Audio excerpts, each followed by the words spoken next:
Hi friends! I'm making a video today on how to shape one of our pre-tuned flute kits.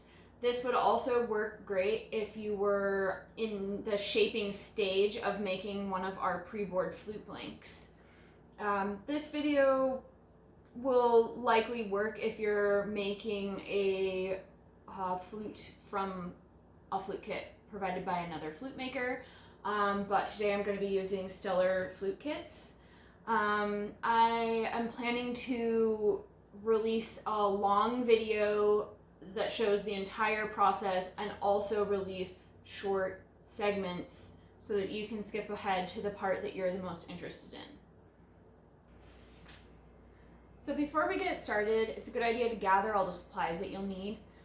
There's not all that many that you need for this particular process. I recommend having a nice old towel, an old yoga mat would also work great. Something to protect your work surface and also to catch all the wood shavings that you're going to make.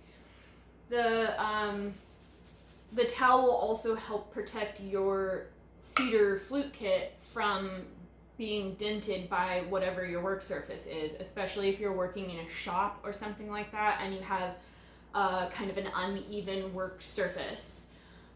So you need a towel, you need your kit, just one for this video.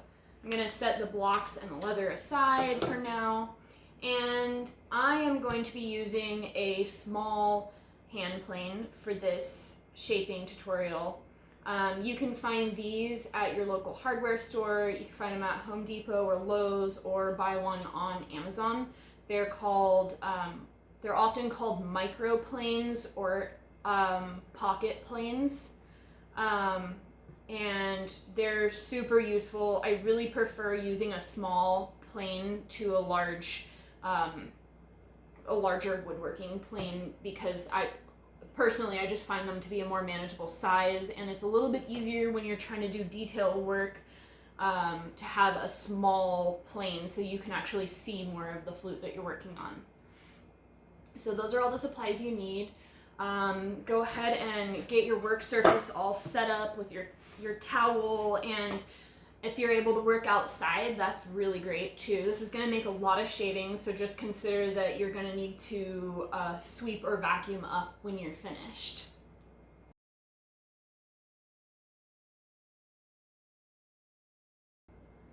The first thing you're going to need to do after you set your work surface up is you're going to need to adjust your plane. They usually don't come very well adjusted. So they all are going to function pretty much the same. They should have a set screw like this, and then this little piece, I don't know what it's called, and then a plain iron, which is this little metal piece here. I think you're going to find that it doesn't matter what model of plane you're working with. It doesn't have to look like mine. They all have the same parts and they all function about the same. So what I did was I loosened that screw so that I could wiggle this around. I wanted to show you that the plain iron, which is this piece, has a beveled edge on the bottom and a flat edge on the top. We'll do a close-up so you guys can see a little bit better. But the beveled edge is going to face down. That's pretty important because your plane is not going to work well unless you face that bevel down. So to adjust it, remember that this is sharp and just be careful. I lay my finger across this opening here to stop the plain iron from falling through.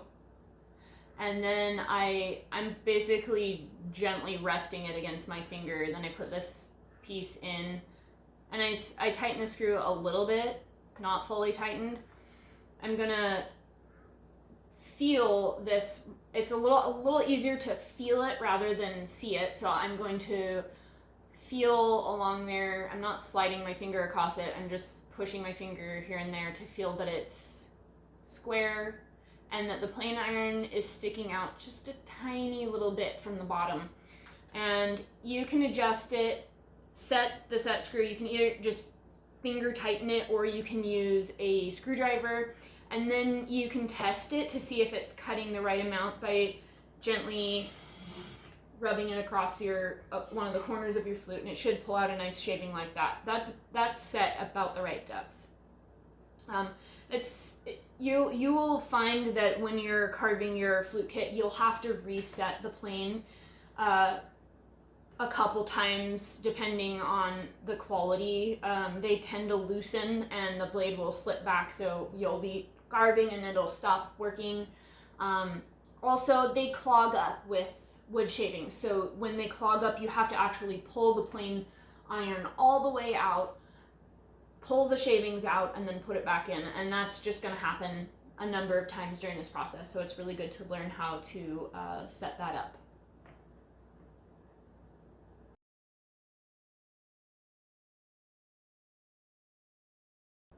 I'm going to start by shaping the body of the flute, which is the section from just below the thimble holes to the end of the flute.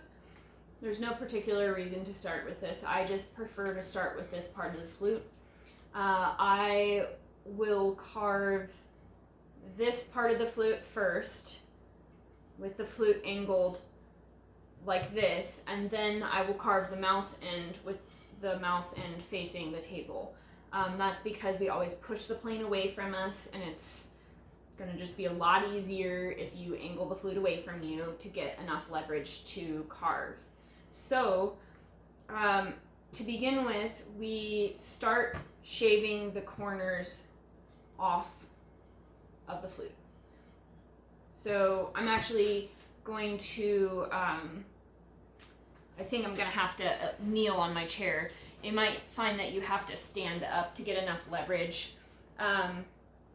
And you're basically going to press the, I like to anchor the flute on my body and then push the plane down those corners. You can't use the plane on the flat edges. It will just catch and make big chunks, and it's just not going to work. You have to have a kind of an edge to work on for it to work properly.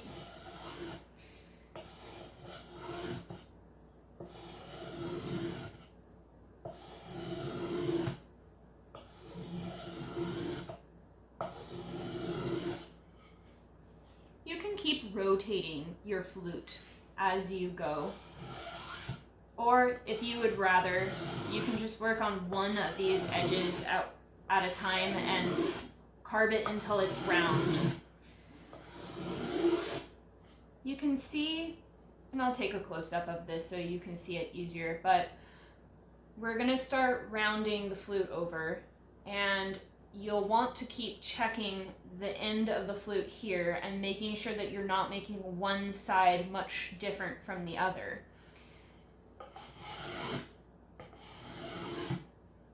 Unless you want to, and that's your creative control.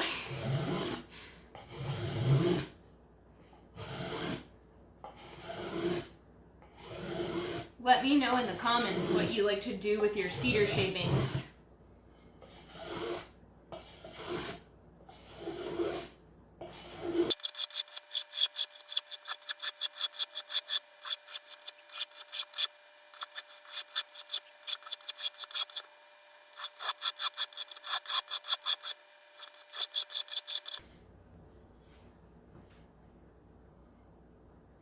You can see as I'm shaping that I'm starting to get kind of close to the fingering holes. You don't actually need to go over the fingering holes with the plane, and you shouldn't do that because it'll actually change the tuning. What you're going to do is you're going to come pretty close to the edge of those fingering holes, but stop just short of going over them with the plane. This part of the flute gets rounded with sandpaper, and that won't change the wall thickness enough to change the tuning. The wall thickness only matters over the fingering holes and the four direction holes. And you should be careful to not make the wall thickness too thin, or you'll make your flute rather delicate, or you actually might carve all the way through your flute. So keep checking the end of your flute. I'll put a close-up in the video here to show you what I mean by this, but you can basically imagine that when you look at this and it's finished, it's going to be round, or mostly round, and the rest of the rounding is going to happen with sandpaper.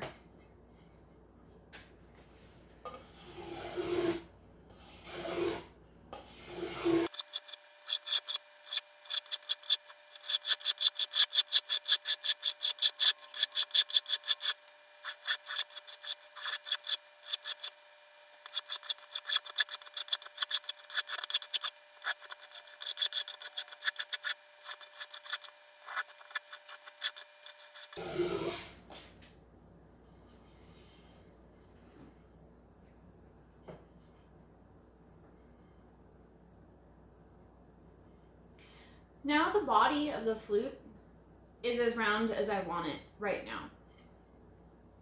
I can work a little bit more on it, but down here, I think this is about as round as I want it. It'll still be kind of angular when you're finished using the plane, and that's okay because the next video we're gonna do is working with sandpaper, and you actually use very coarse sandpaper, which finishes the shaping process. So next, let's work on the mouth end of the flute.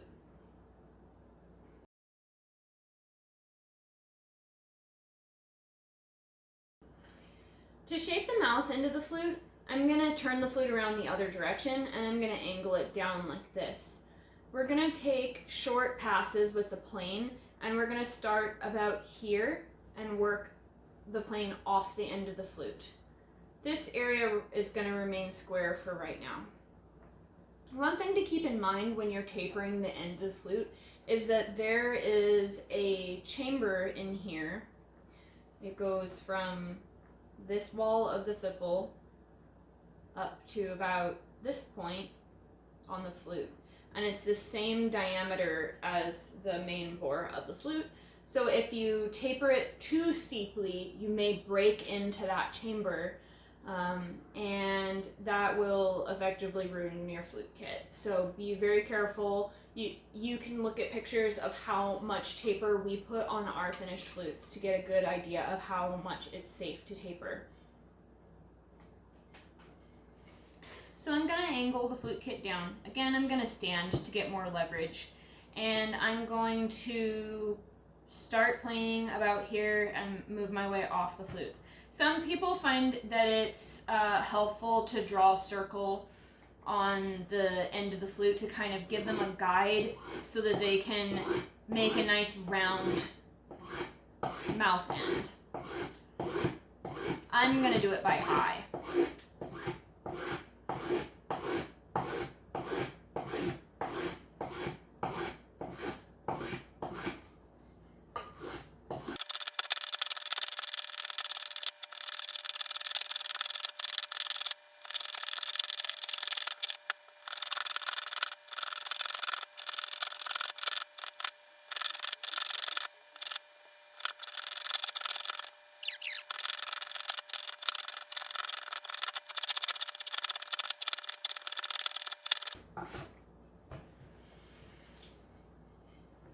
Once your flute is tapered an amount that you like, you can stop carving it. We're going to finish tapering it and round over this end so that it's not flat with sandpaper, as it's a lot easier to do it with sandpaper than it is to try to do it with this. But you could see, and I'll do a close-up video of this, you could see how I was taking small passes just at the end and rotating the flute as I carve.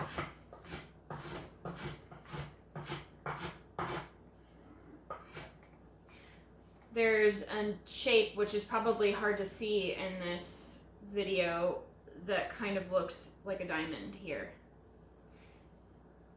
And I can kind of compare that on all sides and see that it's even. You can also look at the end of the flute and see that I have a nice round shape.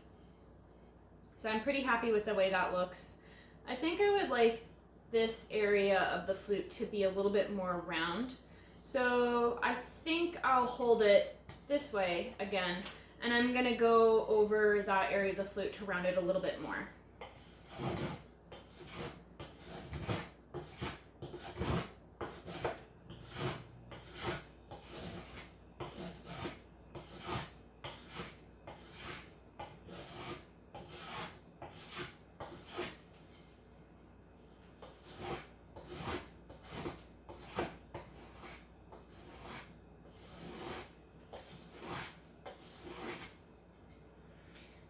you start rounding these areas here, you want to make sure that you keep an area here on the deck flat enough for the block to make good contact.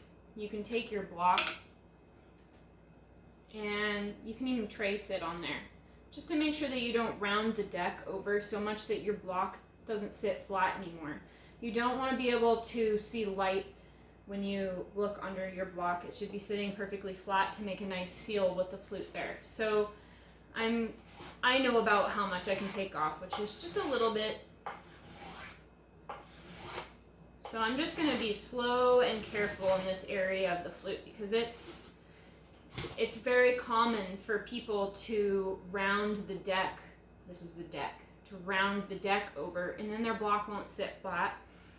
It's fixable, but it's better if you don't make that mistake to begin with.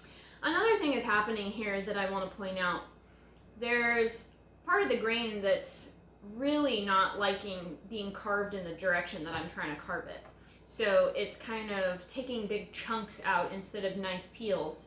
I'm going to try turning the flute around like this and carving it in the other direction to see if that'll help. Sometimes that does the trick.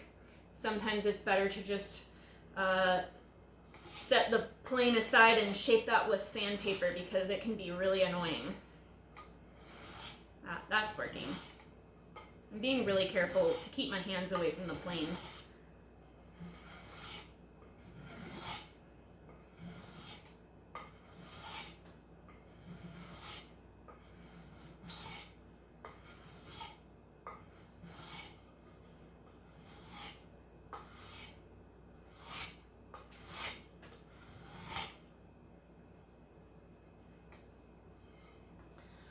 So I'm finished shaping now, and the next part of the process is going to be sanding with 60 grit sandpaper.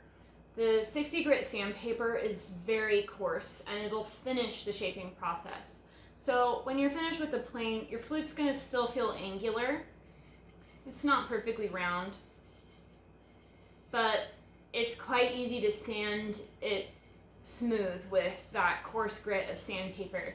So stay tuned for the next part of the process, where I show you how to use sandpaper to finish shaping your flute and how to finish sanding your flute.